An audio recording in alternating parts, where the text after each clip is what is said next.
What's up, everybody? We just going live for a morning meditation.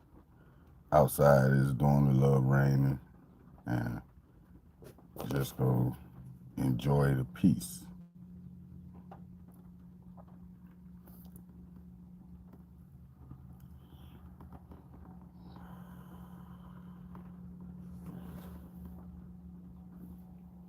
A lot of negative energy come through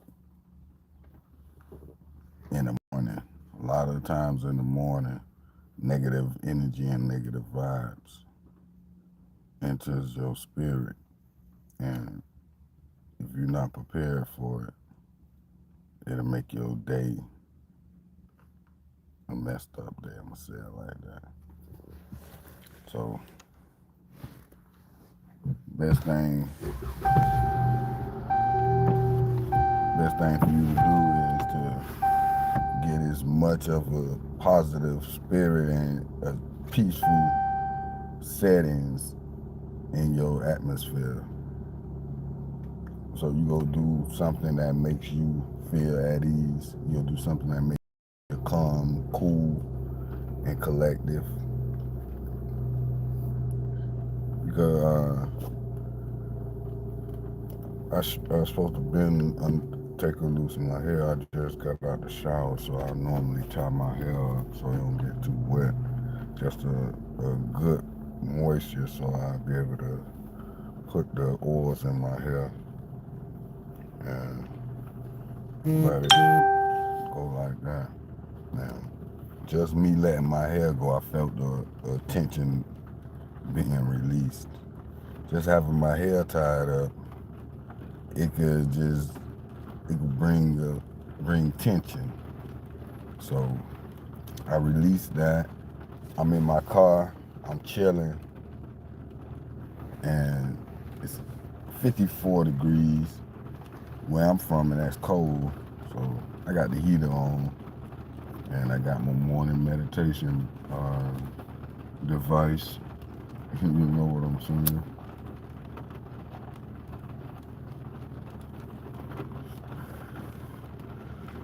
My biggest coping factor with adversity is to meditate and think about how did I put myself in a position to deal with what it is I'm dealing with. So, prime example, if something not working well for me on the job, I try my best to see if I can improve in some type of way to make my work day go better. Because if my work day not right, my whole time at work for that particular day is gonna be messed up. It's gonna be in a way that I'm not functioning properly, and the kind of jobs that I have, I got to be able to be physically and mentally performing on a anticipation of the next step or the next process in the job. So if I'm thrown off or my mind is not in a good space, I could possibly miss a step and then I have to go back. So in the morning, I ain't gonna lie, I just like to make sure my whole energy is on a positive stretch. And if anything that had me in a negative spirit or a down spirit the night before, I would just think about ways that I can improve that or something, think about ways or what I could have did different. It's always got something to do with me.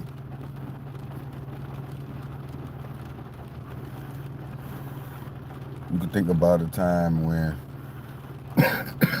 excuse me,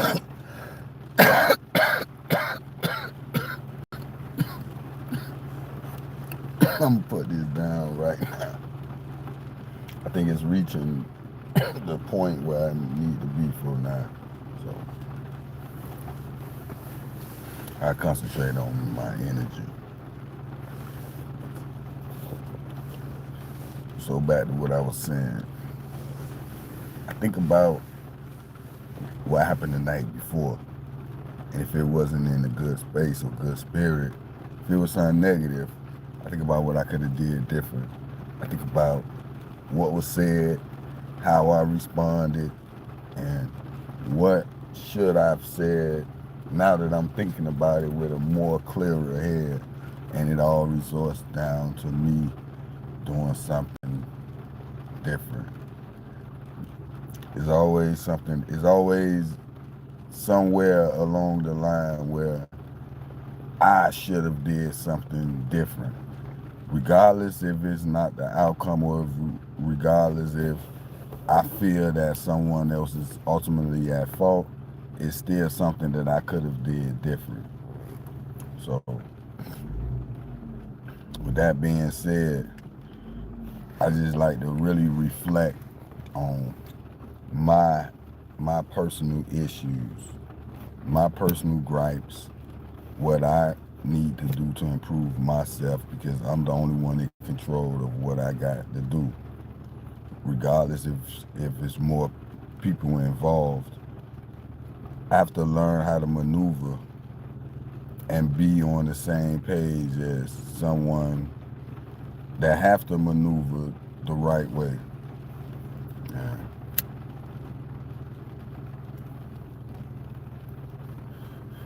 My best way to do that is being optimistic, understanding that in order to get this goal accomplished, we have to work together. And working together go get the same goal accomplished, because it's a team effort. And if I'm in a leadership position, I have to lead in a certain way. If I'm being a follower, I have to be a follower in that same certain way. So I have to understand that what I do can always resonate in more positive results, as long as I make the conscious decision to improve. If I don't improve, then I see myself losing or failing or not getting the time that this job need to be done on. So I'm always in a constant phase of improvement. If anybody can live the type of experience and be able to talk about it and grow from it, it wasn't the worst result. It wasn't as bad as if you not being accountable and not focusing on something that you could have did different, even if you dealing with multiple people. So that's my morning meditation. I've been just trying to figure out a way to interact with the people that's interacting back with me. And I lived a life that was negative enough, so me being on something positive is always better. And I'm gonna start reaching out and going live more and being able to basically just interact. And if anybody have any questions, just put it inside the comment and I'll respond in a time fashion. So I'm trying to grow my audience. I have a real good message. I got a story about my life.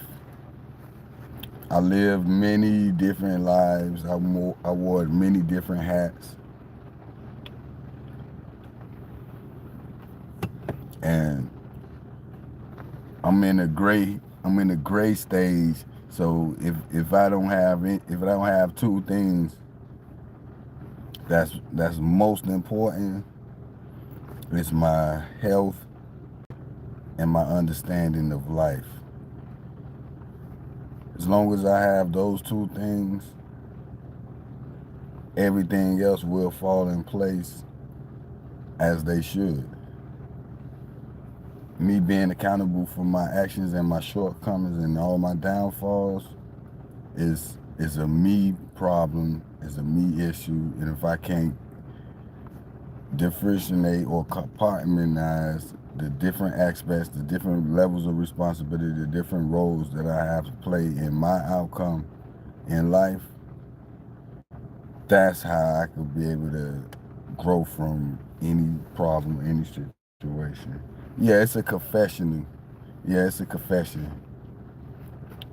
Basically, that's what it is. And also, it's a morning meditation vibe, just to be able to get an understanding of who the person is that you watching and interacting with on the screen. I make a lot of videos that have a lot of different subjects that pretty much show how different and how versatile my mind is and where my understanding is and the way I view life.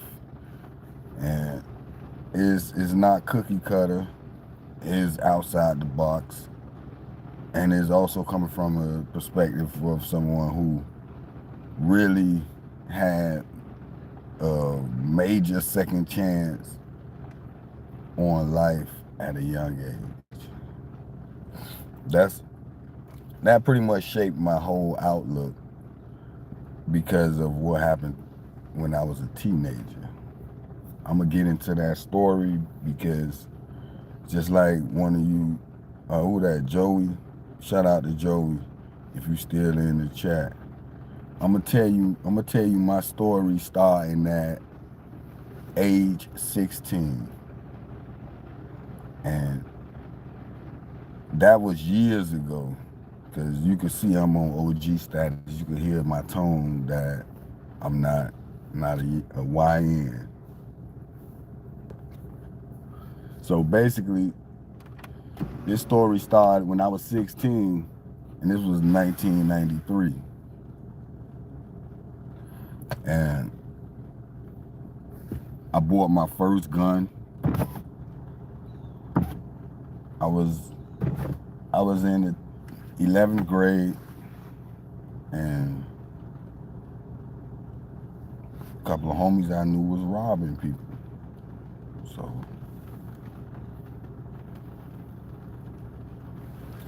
I thought to myself, hey, I got a gun. I want to rob too.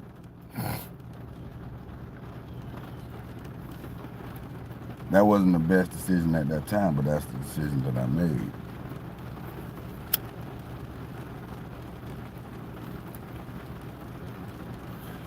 So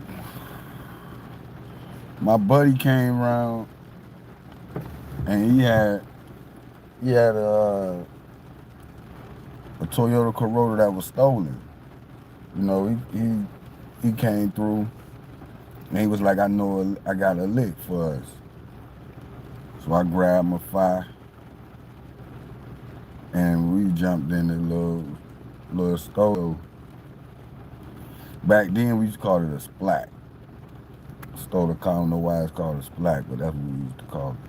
But we jumped in that car and we drove to this damn gas station. And the gas station had the buzzer because these same dudes who brought me over there to go rob the gas station, they used to be going in there stealing and stuff. So I guess as you get older, you up the ante on what you're doing and your consequences on what you're doing. So we decided to go rob the spot. So when we go in there, my homie put a piece of candy inside the doorway so that you could just you could leave without being buzzed out. So we ran up in there, and he was like, the camera right there. I just had a hat on. I had the hat tucked low. So I looked up at the camera. That's my first mistake. And we went in, proceeded to rob him. We robbed him. We got like $160, $130. We split that between 5 people.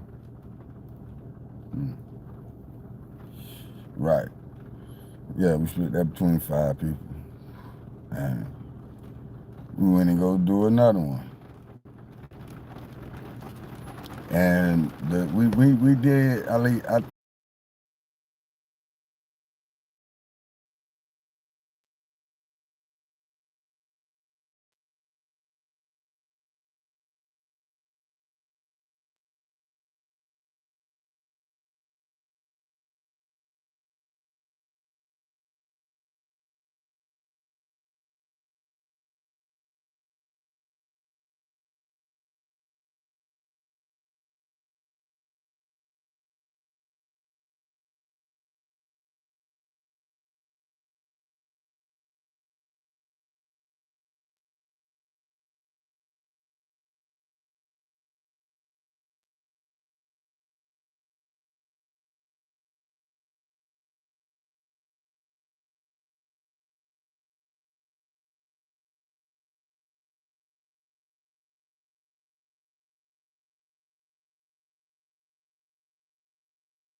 Mic check, man. Can y'all hear me now? I just found out that the volume was off. I had a guest speaker that was in the live. So once once once I got somebody in the chat told me there was no volume, I had to hang up that call, and we got to do it the official way.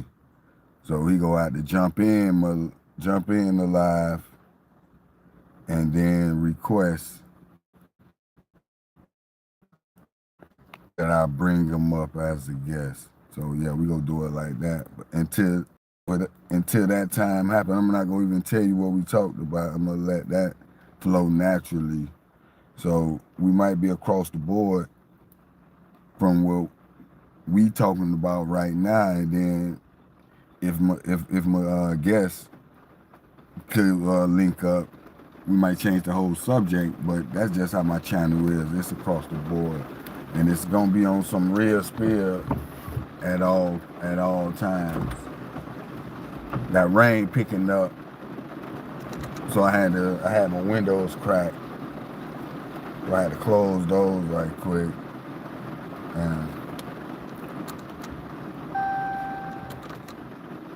make sure my car not on. There we go. So yeah, where I was at before I got that phone call, I was basically telling the story about how I got discharged and really got slammed and messed up at a young age. A life-altering, traumatizing experience at the age of 16. All right. So we was robbing anything and everybody who we felt like had some money. So we'll run up in gas stations. We'll run up in the low, like people's home. We'll do home invasions.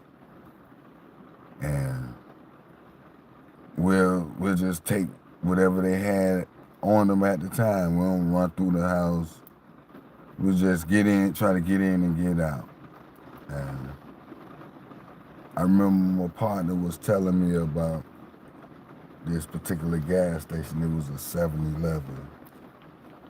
And he was like, the lady that worked there be always trying and be always talking all type of crap. We just disrespecting my niggas. And I was like, shit, let's go get him. Let's go lay him down. Let's go, And we didn't never get a chance to. And the last little lick we hit together, we came up on the 9, and my dog kept that 9, because the gas station clerk was having the little itchy fingers. He kept like reaching, and my dog put the fire to his head and cocked it back. Well, like, you move again, I'm gonna shoot you. So he stepped back, and my dog seen that pouch. He was going for the pouch.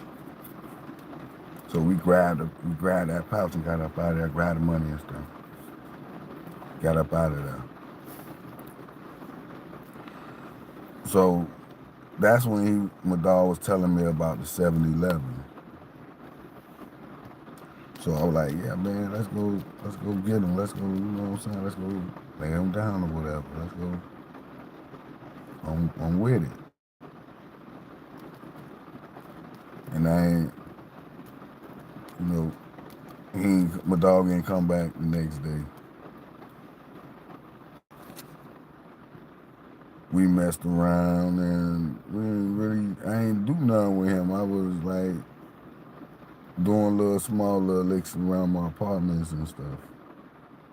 Then I saw on the news 7-Eleven robbery turned homicide, and another employee is fighting for their life. And when I saw it, I'm like, man, I hope that wasn't a dog, dude. So I just let it go. I ain't think none of it. And a couple of days go by. I see it again. My mama even, I think I watched it with my mama.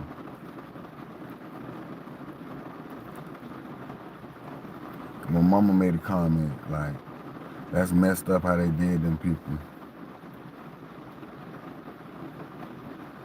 And unbeknownst to me, those were my homies. They didn't come get me that day. But I didn't know that though. So I'm chilling with this little chick in the apartment.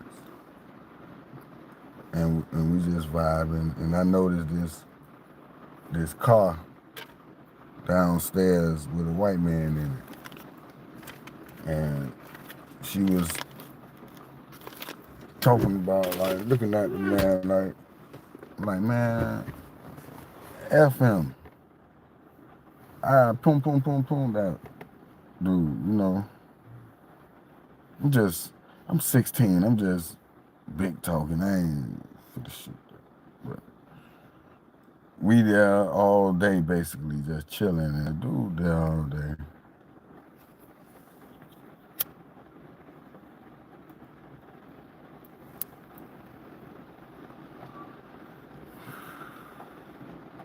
Then I see I hear a knock at the door. And it's the same dude, same white man who was downstairs all day. They knocking on the door. And they say that they was detectives. And I'm thinking to myself, what my brother did now? I'm just automatically thinking, that is my brother. I ain't even thinking about my dirt. And then you know, I go get my stepdaddy and tell my stepdaddy that there's some detectives at the door. And my stepdaddy comes to the door. I'm behind him. And they say, we're looking for the parents of me. I said, hold on, I'm me. And they went and grabbed me, put the cuffs on me. Asked, can they look through the house, look through my room, because they believe it's a pew-pew over there. So they go in my room and grab the pew-pew. Next thing you know, I'm in a juvenile facility. And that's when I'm leaving, they tell my stepdaddy that, yeah, his partners is the people that did the thing at the 7-Eleven, and we arrested him for doing these other licks, and he will be down to the station. And as they taking me downstairs, I'm in the car. I see my mama pull up, just getting off work, and I'm just thinking to myself, dang, is this real?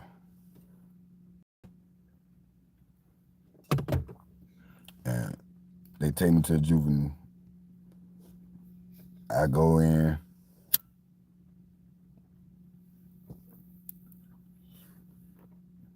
I go in there, do 21 days. After 21 days, I go to court again. They send me to the county. Direct file, charging me as an adult. So I got charged with like 5 armed robberies, 3 armed burglaries, and a grand theft firearm.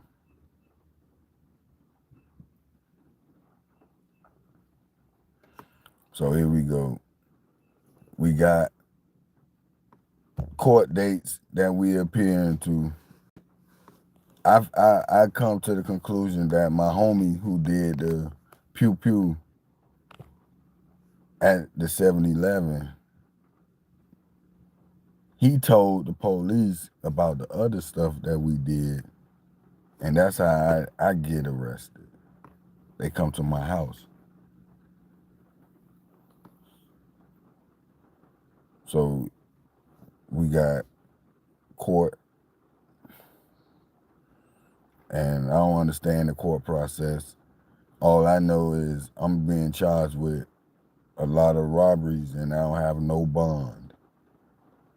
So after 3 months of going to court and being in the county, I get out on pretrial house arrest, and I'm going to court. I'm still in high school. I'm still trying to join the basketball team with a house arrest bracelet on my leg, and still going to court from the outside, but not knowing the severity of the charges, not knowing how serious the charges are. I just knew that my homie charges was serious, and they didn't come get me that day. So basically, I got robbery charges, and they got murder charges. And my homie told the police about the other stuff that we did. So I get locked up.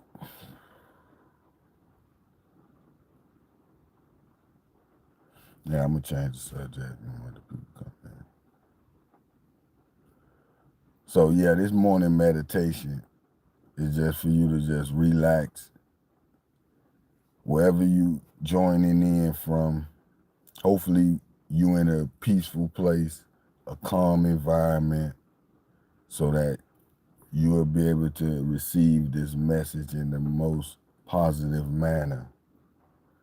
It's a lot of problems, it's a lot of issues that we go through throughout life, and we can't let that dictate our entire day. We got to dedicate some time of our day just for peaceful meditation, tranquility, uh, just main relaxation, just being relaxed, being tranquil, being focused on your week ahead, not just the next day ahead.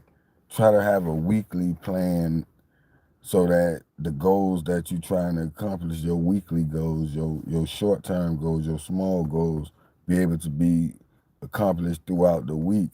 That keep your schedule tight. You have a regiment. So whenever something is really bothering you, something that you can't address at the moment, you got to understand that you can't address it at the moment. You got to let it go until the time for it, but be prepared for it when it's coming.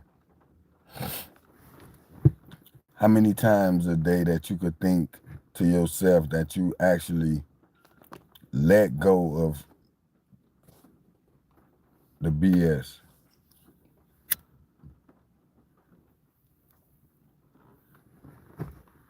Yep.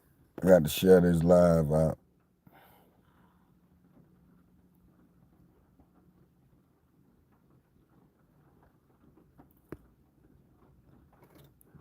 Where you pulling up from?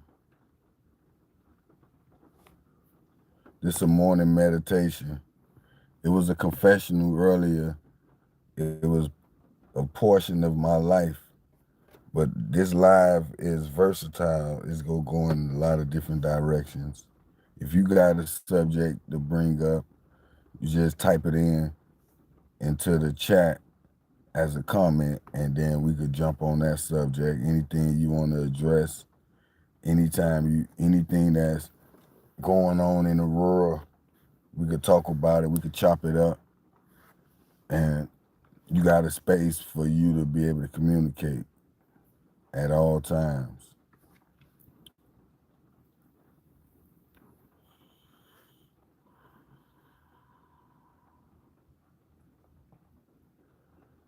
The reason I like Sundays, because it let me focus on the beginning of the week. If you work, or if you own your own business,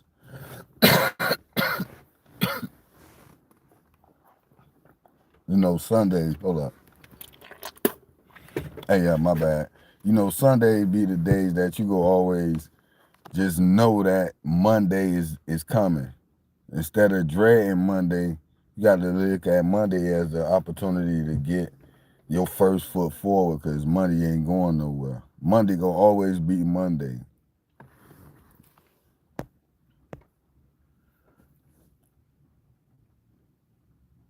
If you could hear me, let me know.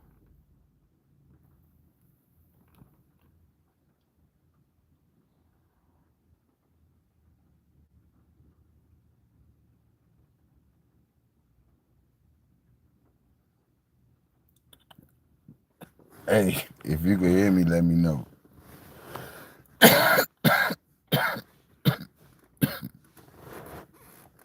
Smoking on some of that good this morning. You know, it's Sunday and it's like 9:09. I'm in the South, but I'm on East Coast time.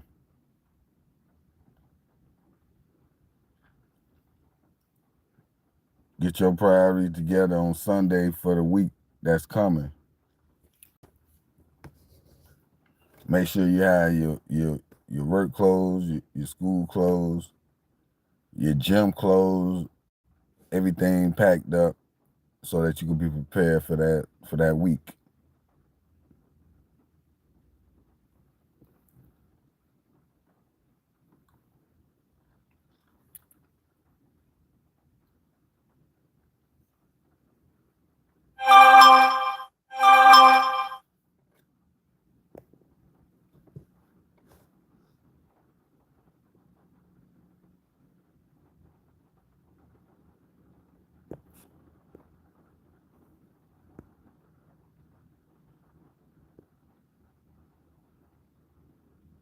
Nah, I don't like this green screen. Take that away right now.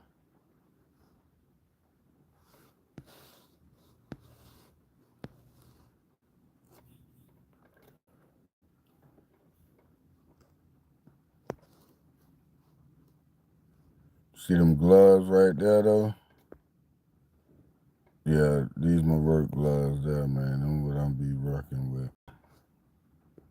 When they get cold, and I got them for the low.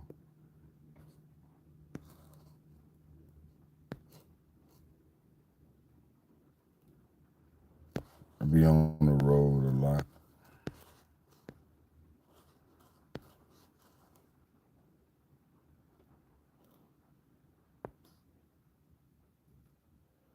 See this right here? It's a network switch. Let me slide to the side a little bit. That's a network switch.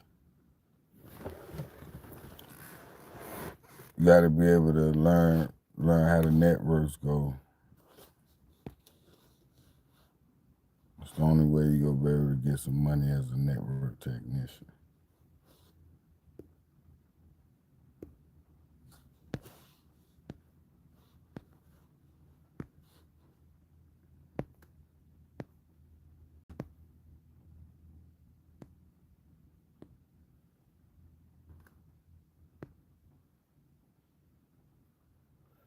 See this right here? This a network rack. It look a little chaotic a little bit. Let me turn to the side. It look kind of chaotic, but it's really every little cable is connected to a device, and each device have a use, and depending upon how big the location is, they gonna have a couple of these throughout the store, but they might don't be a rack like that. They might come in a box like this. You know, box like that. That's one switch, and it could hold up to 48 devices. And throughout the location, you'll be able to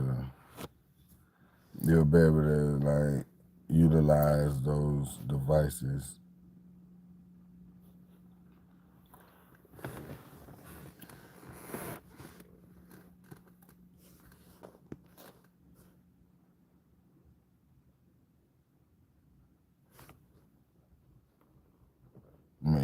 Live.